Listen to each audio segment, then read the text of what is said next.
Hello, guys. So today we will be talking about Dojo. I'm very happy to be here. So yeah, less than 1 year and amazing journey. So I'm Glihm or Pierre. This is my picture. I think most of people recognize me with this one. And I am currently a full-time developer, co-developer on Dojo at Cartridge. So exciting stuff coming, guys. So what actually is Dojo? So you had a great presentation from GP about Influence. That is a very huge game. But to build games, you need game engines and some foundations. So Dojo is a community-driven open source provable game engines, thank you, Kero, providing a comprehensive toolkit to building verifiable games and autonomous world. So you have here some names on gaming, but what exactly this means? So Dojo is a toolchain, and what the toolchains come with. So first, we have Sozo. Sozo is a complete compiler which will manage your contract also. So we have a custom plugin in Kero, which allows you to write some custom-defined macros, which allows you to make very great UX for your developers. Migration planning, we will see it in a bit. Binding generation we have now, so you can just generate from your Kero contracts bindings from SDKs, clients, etc. And you can just build, deploy, and manage your contracts with Sozo. Then we have Katana. Katana is our sequencer designed for gaming, very fast, low RAM consumptions, very configurable. You can configure block time, gas tokens. We have now Genesis configuration, so you can just pre-deploy some contracts directly in the Genesis of Katana. And we now have persistency, so you can use RAM execution. If you want to go fast, you can use persistency if you want to read it at some states. And we have now multi-execution engine, which is to produce the blocks. You can use the blockifier, which is used by StarkNet right now, network, but you can also use like StarkNet in Rust, for instance, for leveraging Kero native stuff or related technology. Then we have Tori, and Tori is our indexer, which is pretty amazing piece of software when you have automatic indexation of your worlds, of your contracts. We have dynamic database. We will see why in a few minutes. And some great connections with gRPC, GraphQL directly for your applications to connect with. And recently, NAS, which is here in the audience today, integrated libp2peer, which allows Tori to be like a very nice piece in network. So Tori will do network for you, communication with other mesh, with a mesh networks of Toris. But we will see this a bit more depth in a minute. And then we have a new member, which is Saya. It's pretty new. It's coming out this year. Saya is a new service to settle your Katana instance. So what does it mean is with Saya, you will be able to have your Katana running and you will be able to settle it. So we are planning to add a multi-prover backend, which right now we are working with Stone and Platinum. And you can have multiple settlement service. You can settle on StarkNet directly, but you can also, why not directly settle on Ethereum, depending on what your games need. So here is a recap of the stack. You have Origami here, which is a library, which is for game primitives.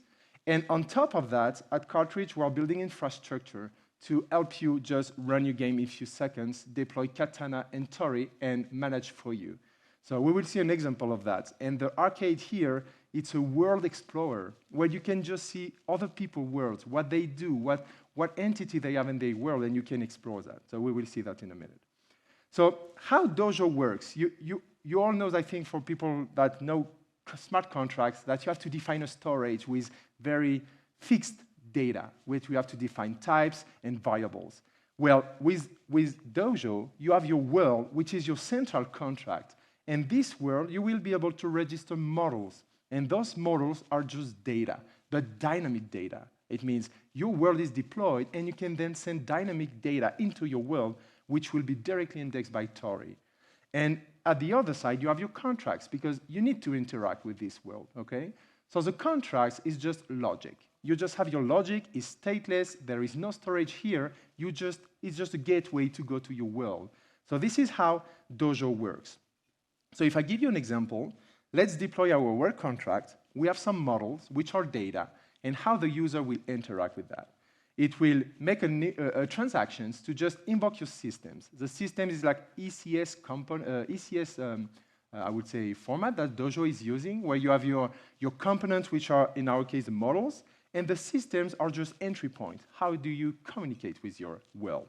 And then the world contract will emit some events, and then Tori will directly catch those events for you and expose it to your client. So this is how the toolchain works. And today I wanted to show you, because sometimes we just talked about Dojo, but nothing better than a demonstration of how it works. So let's just have a minimal configuration here. I will open Unity client here on this screen, which should start here. Let's open a Dojo example. And then we will directly use the toolchains to make an example of that. So the idea is, let's take 3 terminal, let's read those ones, and let's start. So as I said, Sozo is our compiler builder. So we can build our project. We don't use Scarb, for instance. Sozo is a compiler plugin which embeds Scarb for you. And then we can just spin up our sequencer. So let's start Katana without any fees to make the demonstrations. And now I will use Sozo, and Sozo I will just say, hey, you know what? I have my contracts, and you just want you to deploy them and see what needs to be updated. So Sozo, as a migration plane integrated, it will compute which part of your contract has changed based on what is on-chain, and it will deploy for you everything that needs to be deployed or what needs to be upgraded. Okay, so it's all integrated to the logic of Sozo. And here we can see we have our models, which are the data that we define, and then we should be fine, like in a few seconds, to have like our words deployed directly on the Katana sequencer. Okay, so now it's over. I will take my world address here, and I will spin up a Tori. So Tori is the indexer. So Tori is directly catching the events from the world that are here with nicely formatted data that we can take, and we make dynamic database based on that. So you can register model anytime, and Tori will grasp them.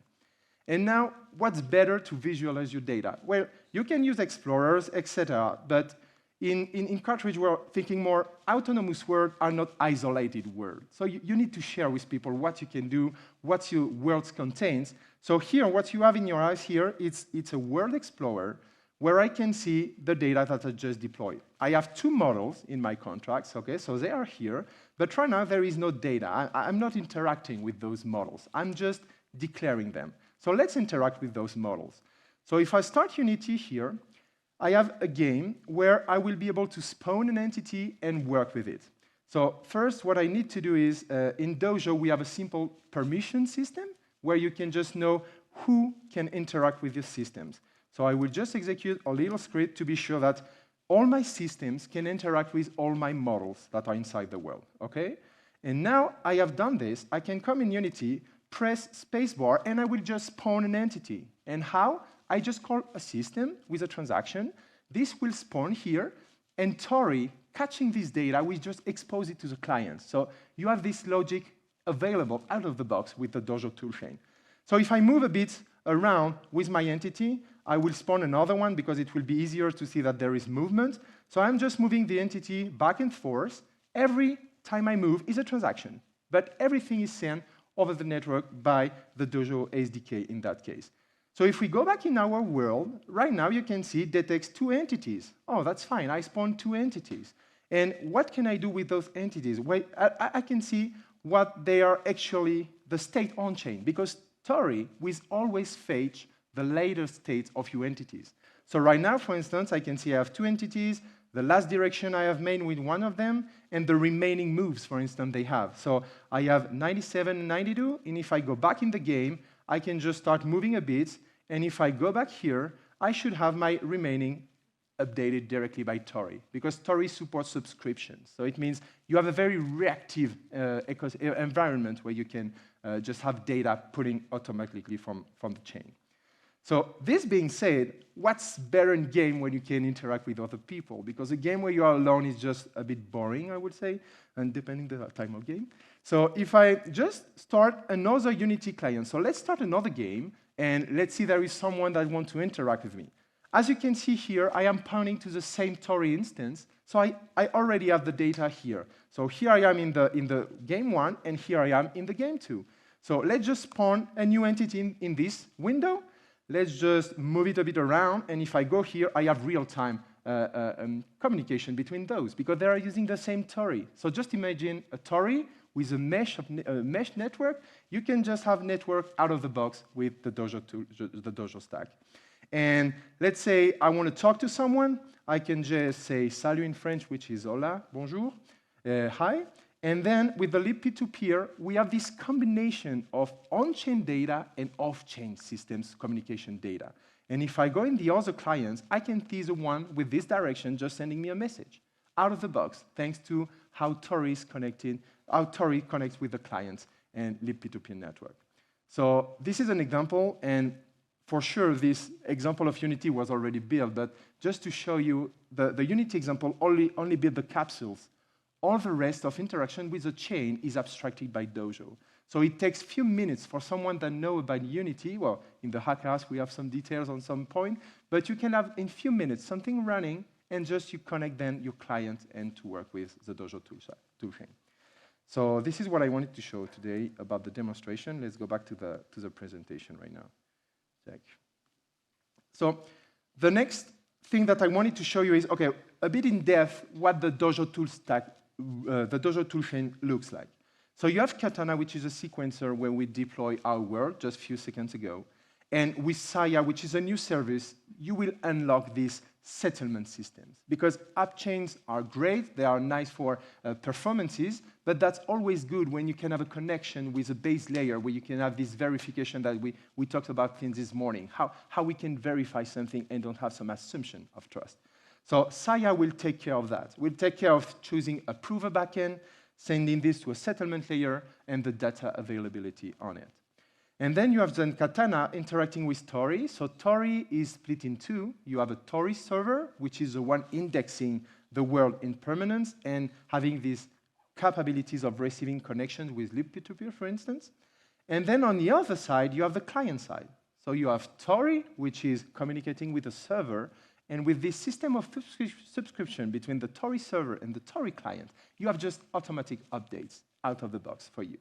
And Tori, at the end, will become like a hub for the players, because Tori will be the way we can interact with players with on-chain data and off-chain data. And we plan to use the same models for those both data. So it means you will have a very homogenized way to work with both data. And then we have the interaction with the SDK, so as we have seen, like with the Unity SDK, for instance. So that's good, but we need to go a bit beyond, because when you have a game, it's just cool to have one sequencer, but a game with one server is like something that is rapidly limited. So how can we scale that? So with Katana, we have this project of scaling and sharding to say, oh, what if I can just spawn some Katana, running some dungeon, some instance, and then settle back to a main instance. This will allow an horizontal scaling that can be very huge. And we can leverage these capabilities of provability and verification by settlements to just scale in a large scale. So, and then we have a settlement layer. And if I give you another example of this representation, you come up to that.